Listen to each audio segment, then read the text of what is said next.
శ్రీనివాస్ గారు, మీరు ఆఫీసు నుంచి రాగానే కడుపులో మలమల మాడిపోతూ ఉంటే, గంట కొడుతూ ఉంటే, ఆ ఆకలి మంట తట్టుకుంటూ నానాయాతన పడి రామాన్ని రాస్తే రాముడికి ఆనందం కలగదు. హాయిగా తినేయండి ఏదో ఒకటి, కుదిరితే స్నానం చేసేయండి, కనీసం కుదరకపోతే కాళ్ళు చేతులు కడుక్కుని ఎంతో కొంత తినండి.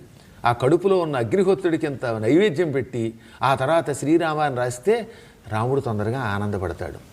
పానీయంబులు త్రావుచున్ కుడుచుచున్ భాషింపుచున్ హాసలీలా నిద్రాదులు చేయుచున్ తిరుగుచున్ లక్షింపుచున్ సంతత శ్రీనారాయణ పాద పద్మయుగళి చింతామృత ఆస్వాద సంధానుండై మరచన్ సురారిసుతుడేతద్విశ్యమున్ భూవర అని ప్రహ్లాద చరిత్రలో భాగవతంలో చెప్పారు. అంటే తాగుతున్నా, తింటున్నా, తిరుగుతున్నా, చూస్తున్నా, నవ్వుతున్నా, నిద్రపోతున్నా, వేళాకోళమాడుతున్నా నిరంతరం ఓం నమో నారాయణాయ అని అష్టాక్షరీ మంత్ర జపం చేసి ప్రపంచం మరిచిపోయేట ప్రహ్లాదుడు. అది గొప్పతనం.